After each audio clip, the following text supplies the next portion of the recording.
नमस्कार, मैं हूं आपके साथ गौरव राजेंद्र। बुलेटिन की शुरुआत करते हैं। यमुनानगर जिले के कालेसर में 76वां वन महोत्सव कार्यक्रम आयोजन किया गया। कार्यक्रम में हरियाणा के वन मंत्री राव नरवीर, पूर्व वन मंत्री कंवरपाल गुर्जर समेत कई नेताओं ने अपनी शिरकत की और सीएम सैनी ने वायु प्राण देवता और हरियाणा फॉरेस्ट न्यूज पुस्तक का विमोचन भी किया। साथ ही जनता को संबोधित करते हुए कहा कि आज के दौर में वृक्ष की अपनी अहमियत है और इसकी वजह से हम आज सांस लेते हैं और जीवित भी हैं। उन्होंने कहा कि कालेसर को हरियाली के नाम से जाना जाता है और ये प्रकृति के फलने फूलने का महीना है।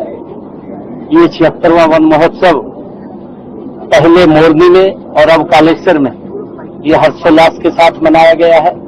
हरियाणा प्रदेश के अंदर हमने आदरणीय प्रधानमंत्री जी का एक विजन है कि एक पेड़ मां के नाम हम लगाएं और उसके निमित्त हमने ये टारगेट हरियाणा के अंदर लिया है अब की बार कि 2 करोड़ 10 लाख पौधे हम लगाएंगे। और हर नागरिक का ये दायित्व है कि हमें अगर स्वच्छ वायु चाहिए और स्वच्छ हमें वातावरण चाहिए तो हमें पेड़ अवश्य लगाने पड़ेंगे।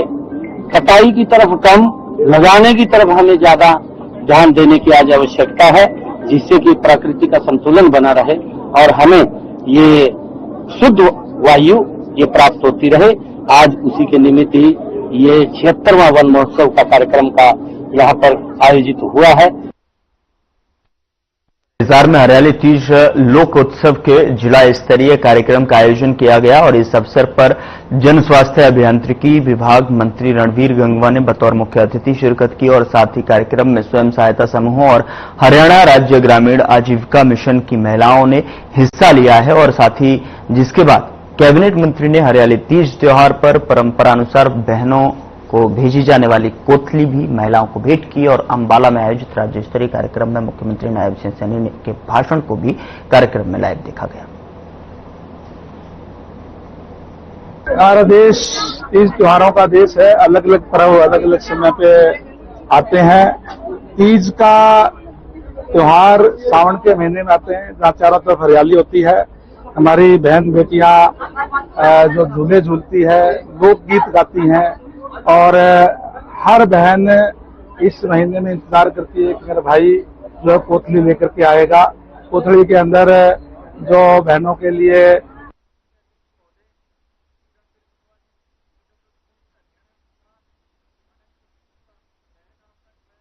हरियाणा में दिव्यांगों को नौकरी में दिए जाने वाले आरक्षण का कोटा बढ़ा दिया गया है।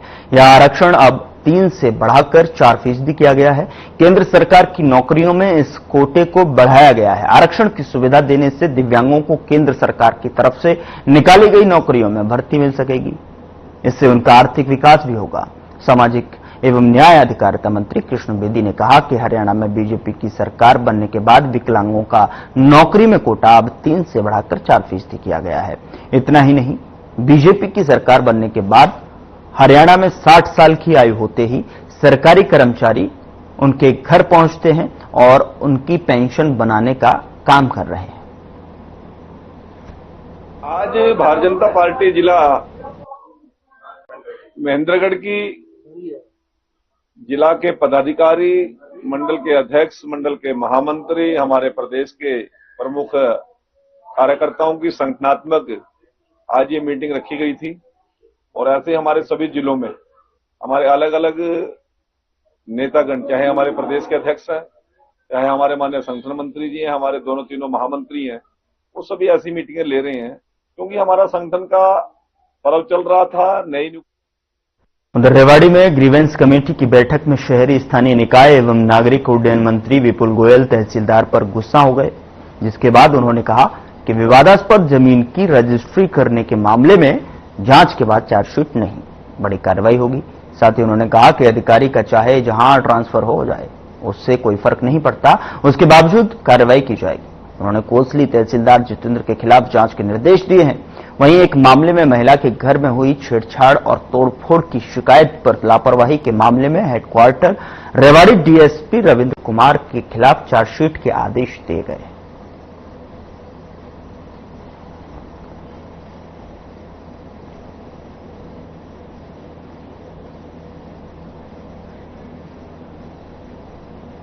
इसमें रखे गए 4 मामले पुराने थे, 9 नए आए हैं। तो जो 4 मामले पुराने थे उनमें से 3 का जो है फैसला हो गया, लोग सेटिस्फाइड है, उनको ड्रॉप कर दिया गया। एक की इंक्वायरी आनी है, सिर्फ एक रिपोर्ट आनी है, वो रिपोर्ट आते ही वो भी हो जाएगा, सोल्यूशन हो गया है, सिर्फ रिपोर्ट आनी है। नए 9 मामलों में से 5 का सोल्यूशन हो गया, लोग सेटिस्फाइड हैं। और 4 मामलों में से इसमें 2 में से रिपोर्ट आनी है और 2 के लिए आगे कमेटी बना दी गई है। ग्रीवेंस कमेटी के मेंबर वहां जाके चेक करेंगे, जो भी होगी रिपोर्ट देंगे, उसके आधार पर फैसला कर दिया जाएगा। महिला भी अपराध में डीएसपी को त्वरित क्या देती है?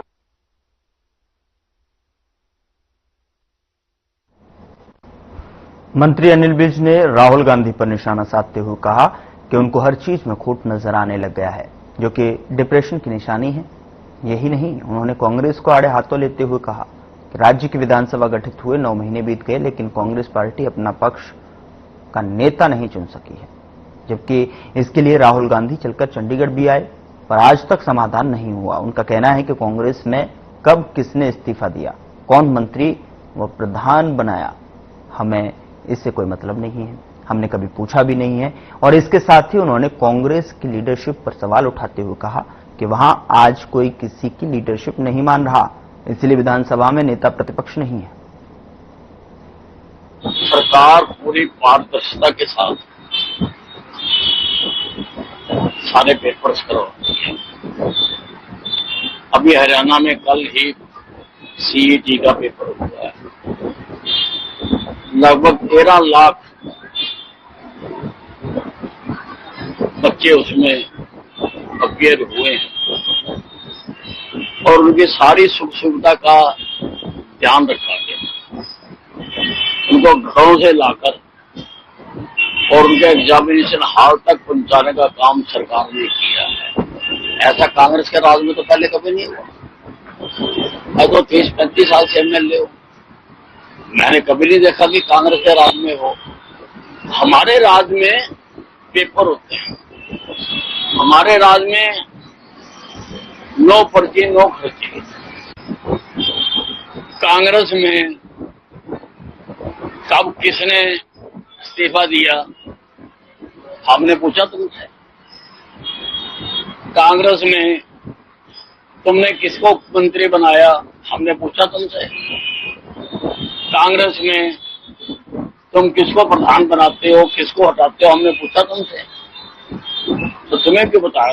कारण वही है जो धनखड़ जी ने लिख के दिया है। वो पत्र सब जगह प्रकाशित हुआ है कि उन्होंने स्वास्थ्य कारणों से अपना त्याग पत्र दिया है। देखिए, 9 महीने हरियाणा विधानसभा के गठन के बाद भी कांग्रेस पार्टी अपना विपक्ष का नेता नहीं चुन सकी है। हालांकि इसके लिए राहुल गांधी जी चलकर चंडीगढ़ भी आए, लेकिन फिर भी आज तक समाधान नहीं हुआ है। ये कांग्रेस पार्टी के संगठन की स्थिति है। कांग्रेस पार्टी में निर्णय ना लेने की जो ताकत है, ये उसको दर्शाता है। हरियाणा काम्बोज सभा ने जो है श्रोमणी शहीद ऊधम सिंह के 85वें शहीदी दिवस के उपलक्ष्य में इंद्री अनाज मंडी में सोमवार को राज्य स्तरीय शहीदी दिवस समारोह का आयोजन किया और इस कार्यक्रम में हरियाणा विधानसभा अध्यक्ष हरविंदर कल्याण समेत कई मुख्य अतिथियों ने भाग लिया है। सभी गणमान्य व्यक्तियों ने श्रोमणी शहीद ऊधम सिंह को श्रद्धासुमन अर्पित कर उनके बलिदान को याद किया और इस अवसर पर विधानसभा अध्यक्ष हरविंदर कल्याण ने हरियाणा काम्बोज सभा को सामाजिक एवं विकास कार्यों के लिए 11 लाख रुपए देने की घोषणा की। कृषि एवं किसान कल्याण मंत्री श्यामचंद्र राणा ने संदेश के माध्यम से 5 लाख रुपए देने की घोषणा की। साथ ही आपको बता दें कि हरियाणा विधानसभा अध्यक्ष हरविंदर कल्याण ने शहीद ऊधम सिंह काम्बोज को श्रद्धांजलि अर्पित करते हुए कहा कि उनका बलिदान स्वतंत्रता संग्राम के इतिहास में अमर है।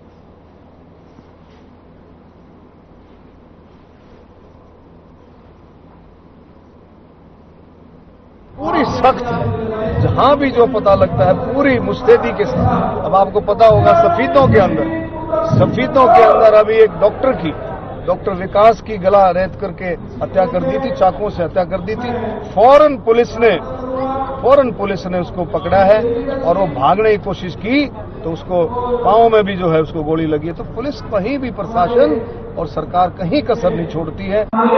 श्रद्धांजलि अर्पित करने के लिए जो एक हरियाणा कम्बोज सभा ने कार्यक्रम का आयोजन किया, वास्तव में इस प्रकार के कार्यक्रमों से जो एक महापुरुषों की एक सोच, जो उनका विचार, वो समाज के अंदर जाता है।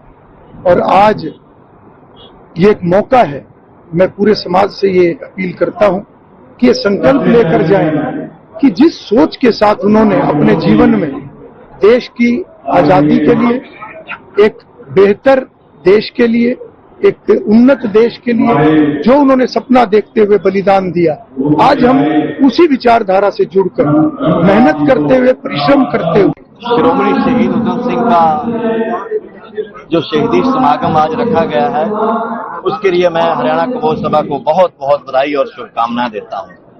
और 31 जुलाई डेरा बाबा भूमन शाह संघर्षदा सिरसा में शिरोमणि शहीद उधम सिंह का शहीदी दिवस मनाया जा रहा है, जिस दिन उन्होंने शहादत दी थी और बहुत ही अंतर्राष्ट्रीय लेवल पे मनाया जा रहा है और लाखों की तादाद में लोग वहां इकट्ठे होंगे और जिसमें हरियाणा के मुख्यमंत्री श्रीमान नायब सिंह सैनी मुख्य अतिथि होंगे।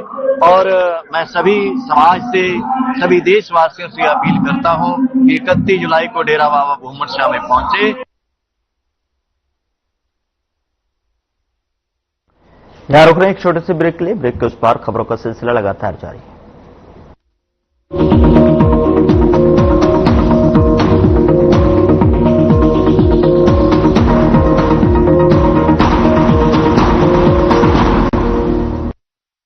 क्या आप जिम जाते हैं, कसरत करते हैं, फिर भी आपकी सेहत नहीं बनती? काजू बादाम किशमिश मेवे प्रोटीन के डिब्बे खाते हैं, फिर भी कुछ असर नहीं होता? तो इसका मतलब है आपका पाचन तंत्र खराब है। और जब तक के पाचन तंत्र दुरुस्त नहीं होगा, आप जितना मर्जी अच्छे से अच्छा खा लो, आपकी सेहत नहीं बन सकती। इसलिए हमारी संस्था सन्यासी आयुर्वेदा ने एक ऐसी दवा का निर्माण किया है जो कि आपके लिवर, आपके पाचन तंत्र को दुरुस्त करने का काम करती है, ताकि आप जो भी खाएं उसका पूरे का पूरा निचोड़ आपके शरीर को लगे, आपकी भूख बढ़े, खाया पिया सही से लगे, नया खून बने, हड्डियों में जान आए, वजन बढ़े और आप मोटे तगड़े खूबसूरत पर्सनैलिटी का मालिक बन जाए। सिर्फ 699 रुपए की पूरे 1 महीने की दवा होती है और आप इसे घर बैठे 01145454545 पर फोन करके दवा मंगवा सकते हैं।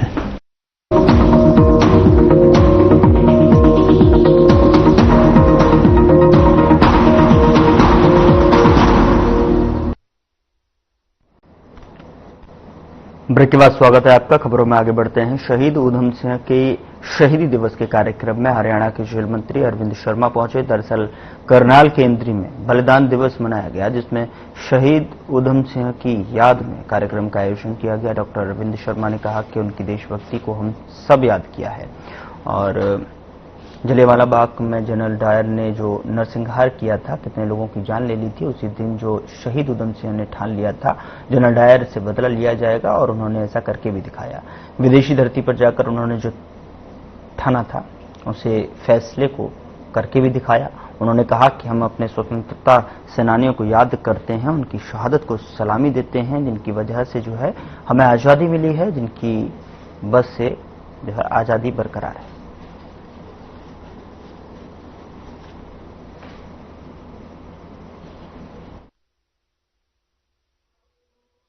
उधम सिंह जी का शहीदी दिवस 85वां शहीदी दिवस है। हम सब ने शहीद उधम सिंह जी को याद किया, उनकी कुर्बानी को, उनकी देशभक्ति को, उनकी जांबाज, जिस तरह के वो जांबाज थे, जिस तरह के वो बहादुर थे, उन सब चीजों को याद किया कि किस तरह से जलियांवाला बाग में जनरल डायर ने अमृतसर में किस तरह से नरसंहार किया था निहत्थों के ऊपर। हजारों हजारों लोगों ने जान दी थी बगैर हथियार के लोगों के ऊपर गोलियां चलाई थी। लोग इकट्ठा हुए थे कोई प्रोटेस्ट करने के लिए। उसी दिन सरदार उधम सिंह जी ने ठान ली थी कि जनरल डायर से अगर बदला लूंगा तो मैं लूंगा। 6 साल वो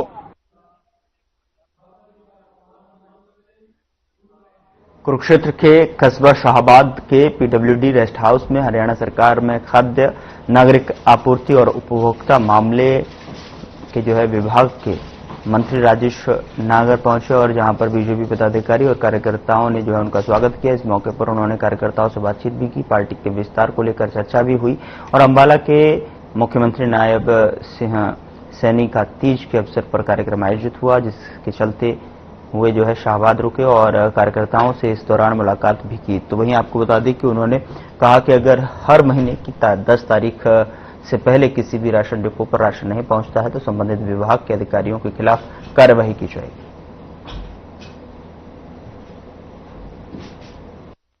बताना चाहूंगा कि हमारे जो मंत्री जी हैं, मंत्री जी अपने स्वभाव के नाते और जन जन के प्रिय नेता के नाते इनकी हरियाणा प्रदेश के अंदर छवि है।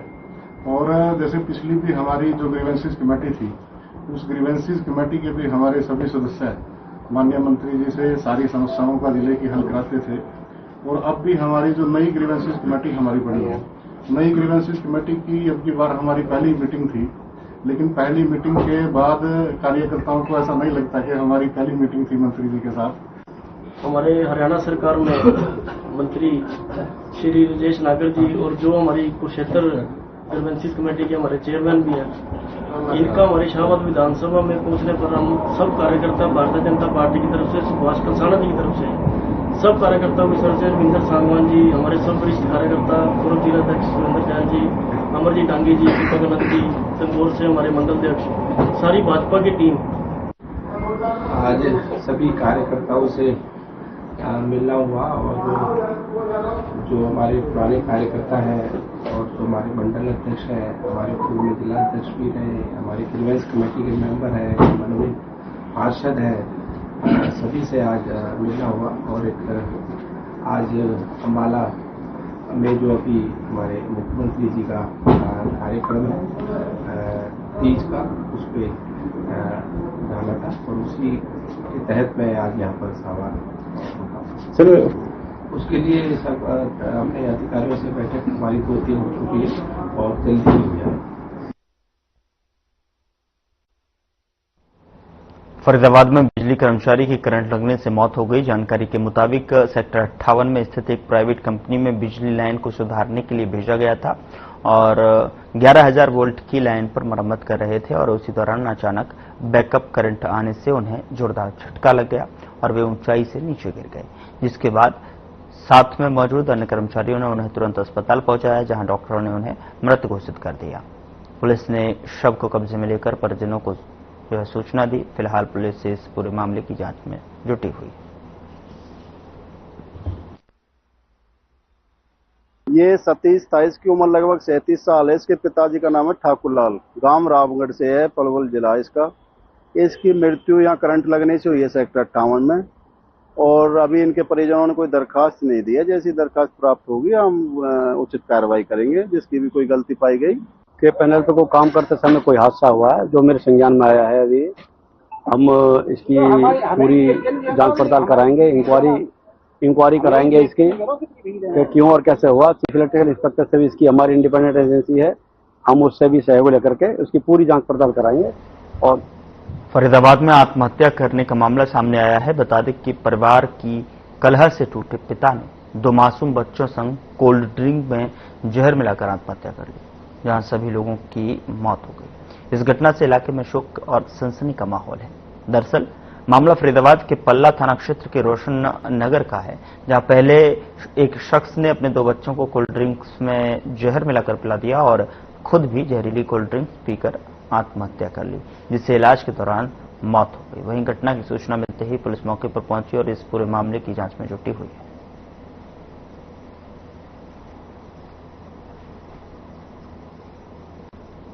वैसा तो पूरी जानकारी नहीं है मुझे, मैं रहता हूँ मीठापुर के अंदर। मैं आया था अभी चौकी कोई नवीन नगर पड़ता है शायद खड्डा कॉलोनी में, तो वहाँ मुझे पता लगे थे कि भाई एक आदमी और उसने 2 बच्चों को जहर दिया है, पॉइजन दिया है। तो कल रात की शायद घटना है ये।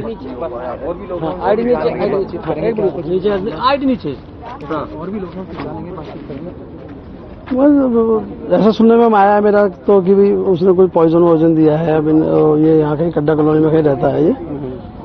तो हमारे यहाँ पे एक इनका कोई रिश्तेदार है, वो किसी दोस्त के यहाँ नौकरी करता है, हमारे दोस्त के पास। तो मुझे वहाँ सूचना मिली कि एक बार देखना क्या है वहाँ पे। तो वो जानकारी के लिए मैं आया था, जैसे आप आए तो ऐसे ही मैं भी जानकारी के लिए आया था भी है क्या मामला। क्या मामला तो मुझे ये पता लगी है कि उस आदमी ने जो है रात को, कल रात की शायद घटना है ये, कोई खाने वाने में कुछ जहर वहर या क्या बोलते हैं सल्फाज वगैरह कुछ खिलाई विलाई है उसको। और उसमें ये लोग लेके गए एशियन हॉस्पिटल में शायद, तो वहाँ पर रास्ते में ही बच्चे खत्म हो गए थे। मामला ये है जी, ये बताया गया पिता ने दोनों बच्चों के साथ खुद भी पॉइजन, कोई जहरीला पदार्थ का सेवन किया और बच्चों को भी दे दिया। तो इसमें ये एशियन हॉस्पिटल ले गए थे, वहाँ के पड़ोसी लोग, वहाँ वो डेड घोषित कर दिया। ठीक है, ये रात की घटना है, रात करीब 9 बजे कब वहाँ का मामला है। उसके बाद इनकी मौत तो लेट हुई है। नाम क्या क्या है, कितने मोहम्मद निजाम जो है अपने वो है फादर, उनके 2 बच्चे हैं दिलशाद और साइमा। तो वो तीनों ही एक्सपायर हो चुके हैं। पत्नी कहाँ थी, कुछ जानकारी मिली हो? पत्नी बाहर थी, नहीं कहीं बाहर थी, वो बाहर रह रही थी फिलहाल।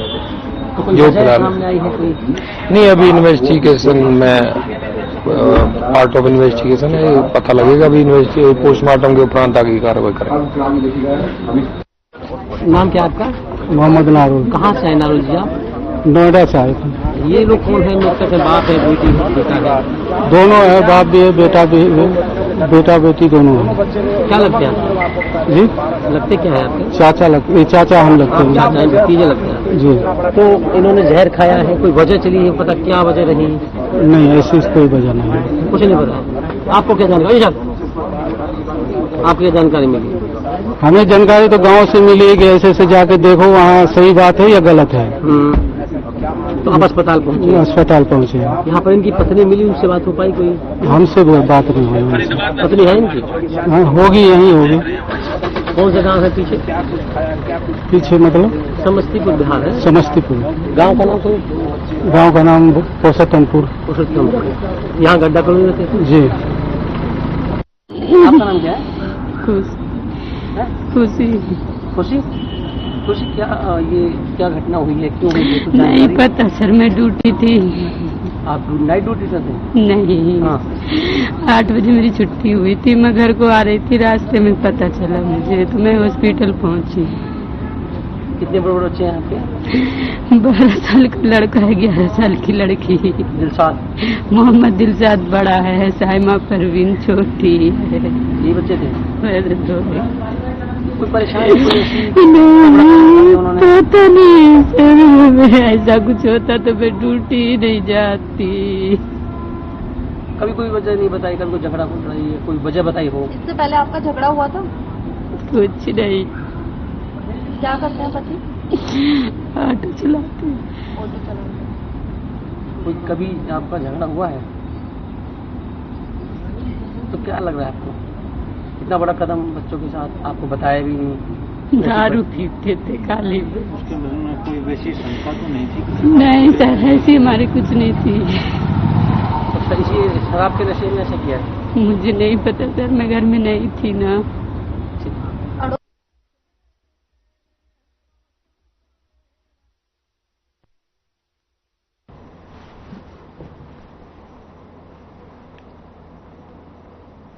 फिलहाल बुलेटिन में इतना ही। नमस्कार।